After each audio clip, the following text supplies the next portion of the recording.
আজ আমরা শুনব কিভাবে হযরত আদম আলাইহিস সালামকে জান্নাত থেকে পৃথিবীতে নামিয়ে আনা হলো এবং এখান থেকেই মানব জীবনের এক নতুন যাত্রা শুরু হলো। গন্ধম খাওয়ার পর হযরত আদম আলাইহিস সালামকে সিলোন দ্বীপ নামানো হয়েছিল, আর মা হাওয়া আলাইহিস সালামকে নামানো হয়েছিল জেদ্দা নামের শহরে। শয়তানের এই চালে ময়ূর এবং সাপও তাকে সাহায্য করেছিল। তাই আল্লাহ তাআলা ময়ূরকে ডাকলেন এবং বললেন, হে ময়ূর, তোমার অপরাধ অনেক বড়।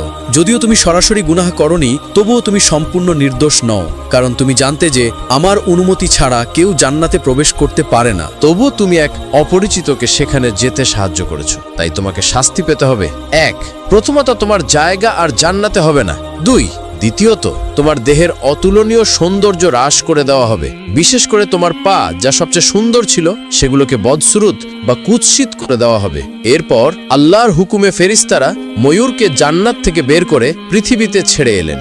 এরপর আল্লাহ তাআলা এবং বললেন, হে সাপ, আমি তোমাকে সমস্ত সৃষ্টির মধ্যে সবচেয়ে বেশি সৌন্দর্য দিয়েছিলাম, তোমাকে জান্নাতে রেখেছিলাম, কিন্তু তুমি আমার আদেশের বিরুদ্ধাচরণ করেছো। তুমি শয়তানকে আমার অনুমতি ছাড়া জান্নাতে প্রবেশ করিয়েছো। এবার তুমিও শাস্তি পাবে। তোমার চেহারা বিকৃত করে দেওয়া হবে, তোমার পা গুলো শেষ করে দেওয়া হবে। এখন তুমি জীবনভর পা ছাড়াই হামাগুড়ি দিয়ে ঘুরবে। আর যে মুখ দিয়ে তুমি শয়তানকে জান্নাতে প্রবেশ করিয়েছিলে, সেই মুখে এখন সুগন্ধির বদলে বিষ ভরে দেওয়া হবে। মানুষ তোমাকে দেখা মাত্রই মারার চেষ্টা করবে। এরপর আল্লাহর হুকুমে ফেরেশতারা সাপকেও জান্নাত থেকে বের করে পৃথিবীতে ছেড়ে এলেন। এখন জান্নাত থেকে বেরিয়ে হযরত আদম আলাইহিস সালাম সরমন দ্বীপের মরুভূমিতে এবং বিবি হাওয়া আলাইহিস সালাম জেদ্দা শহরে নামলেন। চারদিকে অন্ধকার, না কোনো মানুষ, না কোনো শব্দ। এই অচেনা পৃথিবীতে হঠাৎ নেমে এসে দুজনেই হতবাক ও দুঃখে নিমজ্জিত ছিলেন। আদম আলাইহিস সালাম সরমন দ্বীপে বসে কাঁদছিলেন এবং হাওয়া আলাইহিস সালাম জেদ্দায় বসে একইভাবে অশ্রু বিসর্জন দিচ্ছিলেন। কিছু বর্ণনা অনুযায়ী তারা এভাবেই 300 বছর ধরে চোখের জল ফেলেছিলেন। এরপর আল্লাহ রব্বুল আলামিন তার এই দুঃখিত ও ভগ্ন হৃদয়ের বান্দাদের প্রতি রহমতের দৃষ্টি দিলেন। তারপর তিনি হযরত জিব্রাইল আলাইহিস সালামকে আদেশ দিলেন, হে জিব্রাইল, আমার বান্দা আদমের কাছে যাও এবং তাকে বলো যে সে যেন মক্কায় যায় এবং সেখানে আমার জন্য হজ করে। আল্লাহর আদেশ পেয়েই হযরত আদম আলাইহিস সালাম সফরের জন্য বেরিয়ে পড়লেন। মুফাসসিরগণ লিখেছেন, যখন আদম আলাইহিস সালাম শরণ দ্বীপকে মক্কার দিকে হাঁটতে শুরু করলেন, তখন আল্লাহ তাআলা তার জন্য জমিনকে এতটাই নিকটবর্তী করে দিলেন যে মাত্র 30 কদমেই তিনি মক্কা শরীফে পৌঁছে গেলেন। মক্কা পৌঁছে হযরত আদম আলাইহিস সালাম জাবালে রহমতের কাছে বসে পড়লেন। ক্লান্ত ভেঙে পড়া মনোবল নিয়ে চোখ থেকে অশ্রু ঝরছিল। তিনি হাত তুলে দোয়া করলেন, হে আমার মালিক, আমাদের এবং আমাদের স্ত্রীর গুনাহ মাফ করে দিন। আমি জানি না হাওয়া এখন কোথায়, কি অবস্থায় আছে। শায়দ তাকেও নাই বা জানা থাকে যে আমি কোথায় আছি। হে আমার রব, দয়া করো, আমাদের ভুল ক্ষমা করে দাও এবং আমাদের আবার মিলিয়ে দাও। হযরত আদম আলাইহিস সালামের এই দোয়া আল্লাহর দরবারে কবুল হতে শুরু করলো। তিনি আকাশের দিকে চোখ তুললেন। হঠাৎ তার দৃষ্টির সামনে আরশ-ই মুআল্লাহ, মহান আরশ প্রকাশিত হলো। তিনি দেখতে পেলেন আরশে লেখা আছে, লা ইলাহা ইল্লাল্লাহু মুহাম্মাদুর রাসূলুল্লাহ। এই দৃশ্য দেখে আদম আলাইহিস সালামের একটি পুরনো স্মৃতি তাজা হলো। যখন আল্লাহ তাকে সৃষ্টি করেছিলেন, তখন তিনি প্রথমবার এই আরশের নিচে লেখাটি দেখেছিলেন। এখন আদম আলাইহিস সালাম আবার হাত তুললেন এবং বড় কোমলতা ও ব্যাকুলতার সঙ্গে বললেন, হে আমাদের রব, আপনার হাবিব মুহাম্মদুর রাসূলুল্লাহ সাল্লাল্লাহু আলাইহি ওয়াসাল্লামের ওসিলায় আমাদের গুনাহ ক্ষমা করে দিন। যখন আদম আলাইহিস সালাম তার হাবিব মুহাম্মদ সাল্লাল্লাহু আলাইহি ওয়াসাল্লামের নাম নিলেন, তখন রহমতে ইলাহির সমুদ্র যেন উদ্বেলিত হলো। আল্লাহ তার দোয়া কবুল করলেন এবং তার ও তার স্ত্রীর সমস্ত গুনাহ মাফ করে দিলেন। দুজনকে একেবারে পাক পবিত্র করে দেওয়া হলো। এরপর আল্লাহ জিব্রাইল আলাইহিস সালামকে পাঠালেন। জিব্রাইল আলাইহিস সালাম এসে বললেন, হে আদম, আপনি আপনার দোয়ায় মুহাম্মদ সাল্লাল্লাহু আলাইহি ওয়াসাল্লামের নাম নিয়েছেন। এই কারণেই আল্লাহ আপনার দোয়া কবুল করেছেন। আপনার ও আপনার স্ত্রীর গুনাহ মাফ করে দেওয়া হয়েছে। যদি আপনি এই দোয়া সেই সময় করতেন যখন আপনি জান্নাতে ছিলেন, তবে আপনাকে কখনো পৃথিবীতে আসতেই হতো না। এই কথা শুনে আদম আলাইহিস সালাম বললেন, জিব্রাইল, আমি তো এত দুশ্চিন্তায় সেই কালিমাটি, সেই শব্দটি একেবারেই ভুলে গিয়েছিলাম। আমার মনেই ছিল না যে সেটাই ছিল আমার নাজাতের মুক্তির উপায়। কিন্তু আজ হঠাৎ খোদার মেহেরবানিতে আমার হৃদয়ে সেই কালিমাটি জেগে উঠেছে এবং আমি সেই কালিমার ওসিলাতেই আল্লাহর কাছে দোয়া চেয়েছি। জিব্রাইল আলাইহিসসালাম এবং হজরত আদম আলাইহিসসালামের মধ্যে তখন কথা চলছিল। ঠিক তখনই হজরত আদম আলাইহিসসালামের দৃষ্টি দূরে একটি ময়দানের দিকে পড়ল এবং সেখান থেকে জেদ্দার দিক থেকে বিবি হাওয়া আলাইহিসসালাম পা বাড়াতে বাড়াতে আসছিলেন। এই দৃশ্য দেখে আদম আলাইহিসসালাম আর বসে থাকতে পারলেন না। তিনি ছুটে গিয়ে সেই আগন্তুক হজরতকে আলিঙ্গন করলেন এবং দুজন শোকে দুঃখে জড়িয়ে গেলেন। ৩০০ বছরের সেই দিনগুলোর পর এমন মোলাকাত কি দৃশ্য ছিল! বিবি হাওয়া আলাইহিসসালামও এত দীর্ঘ বিচ্ছেদের পর স্বামীকে কাছে পেয়ে কেঁদে ফেললেন। তাদের চোখে ছিল তুলনাহীন স্বস্তি ও করুণা। তাদের চোখ, তাদের দোয়া সবকিছুই জমে থাকা সেই কষ্টকে বিদীর্ণ করে বেরিয়ে এসেছিল। ফেরেশতারাও এই দৃশ্য দেখছিলেন, তাদেরও মন ভরে গেল। তারাও এই দুজনের রুহানি কষ্টে শরিক হলেন এবং মন থেকে শুকরিয়া আদায় করতে লাগলেন। আল্লাহর মেহেরবানির পর আদম আলাইহিসসালাম কিছুটা স্বস্তি পেলেন, কিন্তু জীবন তখনও সহজ ছিল না। হজরত আদম এবং বিবি হাওয়া দিন কাটাতেন গাছের ফল আর জল দিয়ে খাদ্য জুগিয়ে। খুবই কঠিন এবং কষ্টদায়ক ছিল সেই জীবন। এই কঠিন সময়ে জিব্রাইল আলাইহিসসালাম জান্নাত থেকে এক জোড়া উট এবং এক জোড়া গরু এনে দিলেন, সঙ্গে কিছু গমের বীজও দিলেন এবং বললেন, এগুলো দিয়েই তোমরা রুকি পানির ব্যবস্থা করবে, উট দিয়ে জমি চাষ করো, গম বোনা করো। আদম আলাইহিসসালাম বললেন, ঠিক আছে, কিন্তু আমরা তো কিছুই জানি না। জিব্রাইল আলাইহিসসালাম হাসলেন, এটা ভেবো না, আমি সব শিখিয়ে দেব। তারপর জিব্রাইল আলাইহিসসালাম তাদের চাষ করার পদ্ধতি শেখালেন, কিভাবে উট দিয়ে লাঙল চালাতে হয়, বীজ বপন করতে হয়, সবকিছু। গমের দানা মাটিতে ফেলার 7 ঘন্টার মধ্যেই আদম আলাইহিসসালাম ফসল কেটে ফেললেন। এরপর গম থেকে তুষ বা ভুসি ছাড়ানো, তা পেষণ করে আটা তৈরি করা এবং রুটি মাখার পদ্ধতি বিবি হাওয়া আলাইহিসসালামকে শেখানো হলো। কিন্তু রুটি শেকার জন্য আগুনের অভাব ছিল। ঠিক তখনই জিব্রাইল আলাইহিসসালাম আল্লাহর হুকুমে দোজাখ বা জাহান্নাম থেকে হালকা একটু ধোঁয়া নিয়ে এলেন। যখন সেই ধোঁয়া মাটিতে রাখা হলো, মাটি দ্রুত জ্বলে গিয়ে একটি গভীর গর্ত তৈরি করলো। সেই ধোঁয়া দোজখের দিকেই পিছলে গেল। বারবার চেষ্টা করেও দোজখের ধোঁয়া পৃথিবীতে টিকিয়ে রাখা গেল না। তখন আল্লাহ বললেন, হে জিব্রাইল, এই আগুন পৃথিবীতে ততক্ষণ থাকবে না যতক্ষণ না তুমি একে রহমতের মাধ্যমে, অর্থাৎ রহমতের নদীতে ধুয়ে না আনো। জিব্রাইল আলাইহিসসালাম সেই ধোঁয়া 7 বার রহমতের নদীতে ধুলেন এবং তারপর পৃথিবীতে আনলেন। তখনই সেটি তার আসল গরম বাতাসরূপী আগুন হয়ে স্থায়ী হলো এবং রুটি শাকার মতো উপযোগী হলো। আর এভাবেই আল্লাহর রহমত, ফেরেশতাদের সাহায্য এবং জ্ঞান ও নির্দেশনার মাধ্যমে হযরত আদম আলাইহিসসালাম ও বিবি হাওয়া আলাইহিসসালাম জীবনের প্রথম জীবিকার পথ শিখলেন। এটিই সেই পথ যে পথে মানুষের যাত্রা এগিয়ে চলল। বিপদ মুসিবতের পর রহমতের পথ, এবং অন্যদিকে শয়তান পৃথিবীতে হযরত আদম আলাইহিসসালামকে দ্বিতীয়বারও কোনোভাবে ক্ষতিগ্রস্ত করতে সফল হতে পারল না। বরং যখনই সে হযরত আদম আলাইহিসসালামকে ধোঁকা দেওয়ার চেষ্টা করেছে, তখনই সে নিজেই বারবার মুশকিলে পড়েছে। অবশেষে আল্লাহ তাআলা হযরত আদম ও বিবি হাওয়া আলাইহিসসালামকে নির্দেশ দিলেন যে তারা যেন এখন শান্তি ও স্বস্তির সঙ্গে পৃথিবীতে বসবাস করেন। দুজন আল্লাহর আদেশ অনুযায়ী সেখানেই থাকা শুরু করলেন এবং সেখান থেকেই তাদের সন্তানের ধারা শুরু হলো। আল্লাহ তাআলার কুদরতের এই বিধান ছিল যে বিবি হাওয়া একবারে 2টি সন্তান জন্ম দিতেন, একটি পুত্র এবং একটি কন্যা। এবং এটাই ছিল হিকমত, প্রজ্ঞা, যে এক জোড়ার ছেলে অন্য জোড়ার মেয়ের সাথে বিবাহ করবে এবং অন্য জোড়ার ছেলে প্রথম জোড়ার মেয়ের সাথে বিবাহ করবে। যে প্রথম জোড়াটি জন্মালো সেই ছেলের নাম ছিল কাবিল এবং মেয়ের নাম ছিল আকলিমা। আকলিমা ছিল অত্যন্ত সুন্দরী এবং রূপবতী। এরপর দ্বিতীয় জোড়ায় ছেলে হলো হাবিল এবং মেয়ে সাজ্জা। সাজ্জা ইকলিমার মতো ততটা সুদর্শন ছিল না। এভাবে বিবি হাওয়া আলাইহিসসালাম প্রতি বছর একটি করে জোড়া জন্ম দিতে লাগলেন। আর ইতিহাসে পাওয়া যায় যে হযরত আদম আলাইহিসসালাম এবং বিবি হাওয়ার 180 জোড়া সন্তান জন্মগ্রহণ করেছিল। যখন প্রথম 2 জোড়া বড় হলো, তখন আল্লাহ তাআলার পক্ষ থেকে হুকুম আদেশ এলো যে তাদের বিবাহ সম্পন্ন করতে হবে। হযরত আদম আলাইহিসসালাম তাদের ডাকলেন এবং বললেন, আল্লাহ তাআলার হুকুম অনুযায়ী এখন তোমাদের নিকাহ হবে এবং এর পদ্ধতি হলো প্রথম জোড়ার ছেলে দ্বিতীয় জোড়ার মেয়ের সাথে এবং দ্বিতীয় জোড়ার ছেলে প্রথম জোড়ার মেয়ের সাথে নিকাহ করবে। অর্থাৎ কাবিলের নিকাহ সাজ্জার সাথে এবং হাবিলের নিকাহ আকলিমার সাথে। এটি শুনে কাবিল অস্বীকার করে বসল।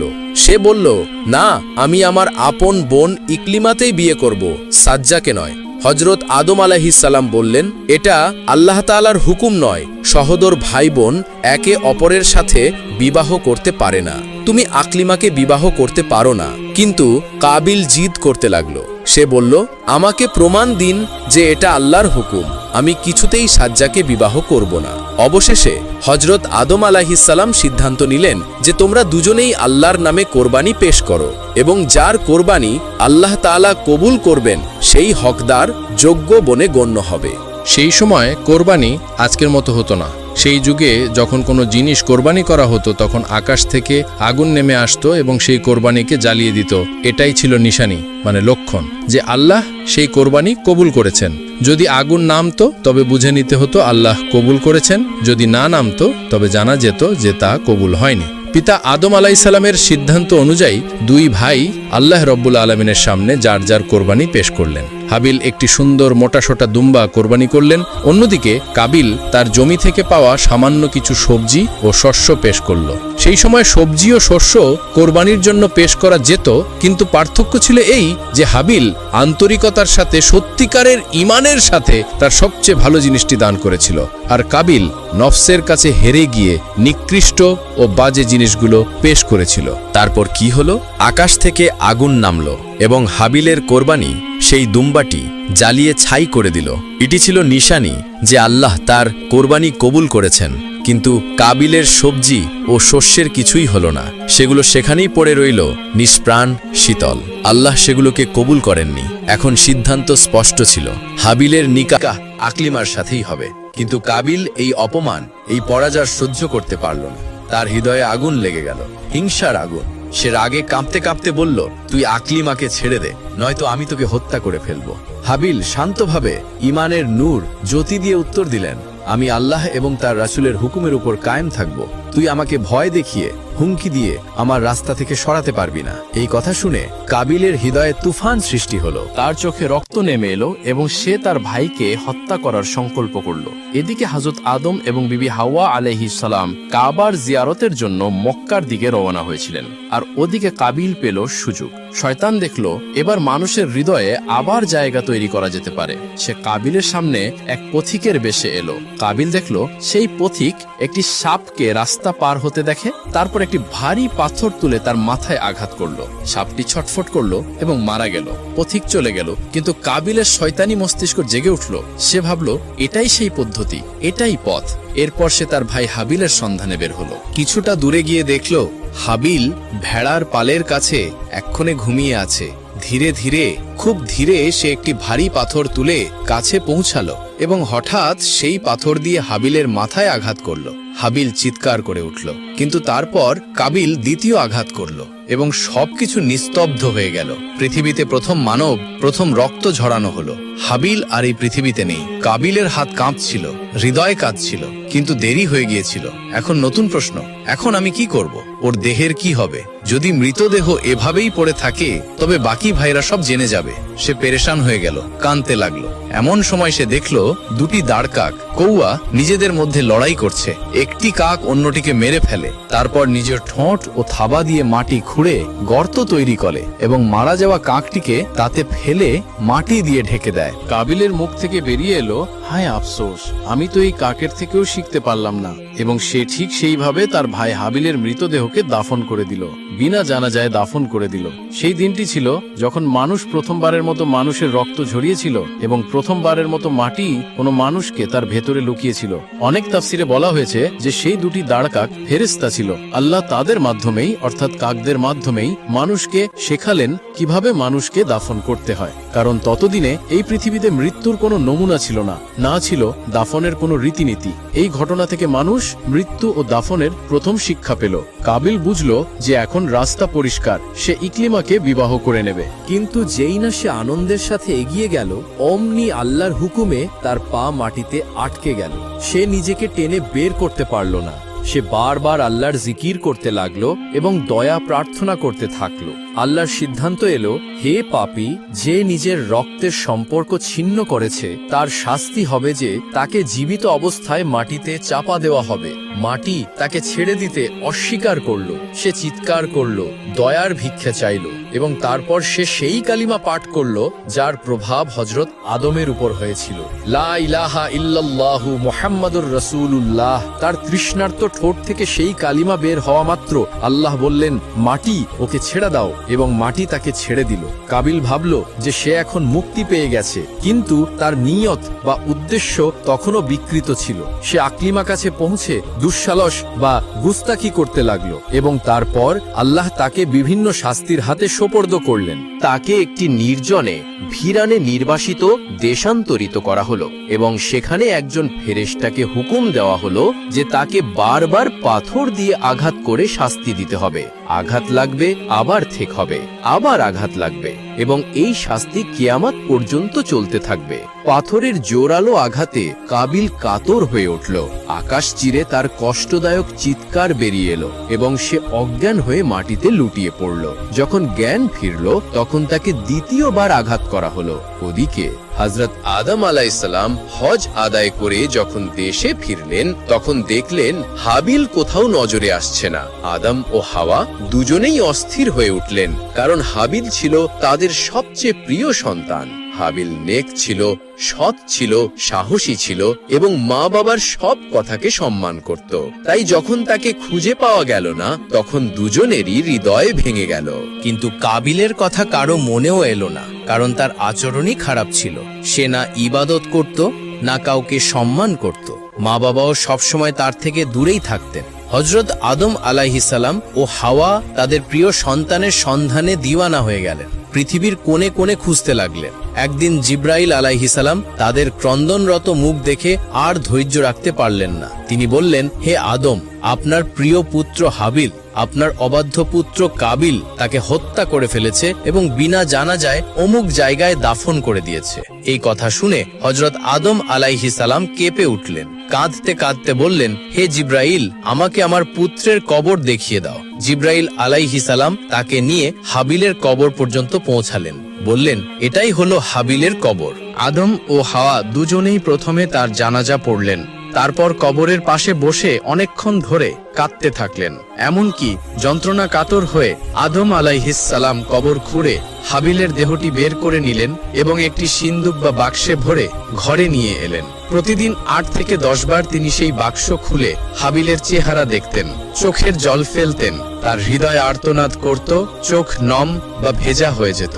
অবশেষে একদিন জিব্রাইল আলাইহিসসালাম আবার এলেন এবং বললেন, হে আদম, মৃতদেহকে এভাবে ঘরে রাখা আল্লাহ তাআলার আইনের পরিপন্থী। আল্লাহর সন্তুষ্টির জন্য এটিকে দাফন করে দিন। তখন আদম আলাইহিসসালাম তার সমস্ত পুত্রদের ডাকলেন, জানাজা পুনরায় পড়লেন এবং তার ঘরের এক কোণে হাবিলকে দাফন করে দিলেন। এরপর কিছুকাল পরে আল্লাহ তাদের আরো এক পুত্র দান করলেন, হযরত শীশ আলাইহিসসালাম। তিনি আদমের সন্তানদের মধ্যে সবচেয়ে নেক, পুণ্যবান ও সৎ মানুষ ছিলেন। আল্লাহ তাকে নবুয়ত, ঐশী বাণী প্রচারের দায়িত্ব দান করেছিলেন। হাবিলের শূন্যস্থানের শীষ আদমের হৃদয়ে স্থান করে নিলেন। তিনি সব সময় তার বৃদ্ধ পিতার সেবায় নিয়োজিত থাকতেন।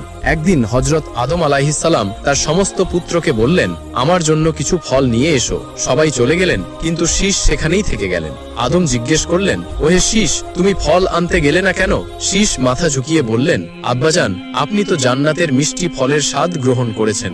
এই দুনিয়ার বিস্বাদ ফল আমি আপনার সামনে কিভাবে পেশ করি? যদি আপনি চান তবে আল্লাহর কাছে দোয়া করুন, তিনি আপনাকে জান্নাতি ফল দান করবেন। হযরত আদম আলাইহিসসালাম শীষের কথা শুনে বড় বিনম্রতার সাথে বললেন, ওহে আমার প্রিয় পুত্র, আমি তো সেই সময় আল্লাহ তাআলার হুকুমের বরখেলাফ আদেশ অমান্য করে ভুল করেছিলাম। গন্ধম খাওয়ার কারণে আমাকে এই পৃথিবীতে নামিয়ে দেওয়া হয়েছে। এখন আবার কোনো খাবারের জিনিসের জন্য কিছু চাইতে আমার খুব লজ্জা হচ্ছে। এরপর তিনি বললেন, এর চেয়ে ভালো এই যে তুমি, ওহে আমার নিষ্পাপ পুত্র, তুমি আল্লাহর দরবারে দোয়া করো, কারণ তুমি পবিত্র, তুমি নির্দোষ, তোমার দোয়া নিশ্চয়ই কবুল হবে। তখন হযরত শীষ আলাইহিসসালাম মাথা ঝুঁকিয়ে নম্র হৃদয়ে আল্লাহ তাআলার দরবারে হাত তুলে আরজি জানালেন, হে আমার রব, আপনার নবী আদমের জন্য কিছু ফল পাঠিয়ে দিন। আল্লাহ তাআলা শীষ আলাইহিসসালামের দোয়া কবুল করলেন এবং জান্নাত থেকে প্রচুর ফল একটি হুরকে দিয়ে শীষ আলাইহিসসালামের কাছে রওনা করে দিলেন। সেই হুর এলেন নুরানি অর্থাৎ আলোকময় চেহারা নিয়ে বললেন, হে শীষ আলাইহিসসালাম, আল্লাহ তাআলা আমাকে এবং এই সমস্ত ফল আপনার জন্য পাঠিয়েছেন। শীষ আলাইহিসসালাম সব ফল নিয়ে তার আব্বা হযরত আদম আলাইহিসসালামের সামনে পেশ করলেন। আদম আলাইহিসসালাম জান্নাতি ফল খেলেন। তার চেহারায় শান্তি ও শুকুরের নূর, ধন্যবাদ জ্ঞাপনের জ্যোতি ছেয়ে গেল। এরপর তিনি শীশ আলাইহিসসালামের নিকাহ সেই জান্নাতি হুরটির সাথে দিয়ে দিলেন এবং হুরকে বললেন, ওহে আমার কন্যা, এবার তুমি আবার জান্নাতে ফিরে যাও, কারণ এই পৃথিবী তোমার উপযোগী নয়। একদিন জান্নাতেই তোমার সাথে শীষের সাক্ষাৎ হবে, পৃথিবীতে নয়। হুর আদম আলাইহিসসালামকে সালাম করলেন, আসসালামু আলাইকুম ইয়া নবী, এবং নূরের মতো অদৃশ্য হয়ে গেলেন। হযরত আদম আলাইহিসসালাম প্রায় 1200 বছর পর্যন্ত জীবিত ছিলেন। এই সময়ে তার 350-এরও বেশি সন্তানাদি হয়েছিল। তিনি তার সমস্ত পুত্র কন্যাকে দুনিয়া ও আখিরাত উভয়েরই শিক্ষা দিয়েছিলেন। শুধুমাত্র কাবিলই ছিল যে পথভ্রষ্ট হয়েছিল, বাকি সবাই ঈমানদার ছিলেন।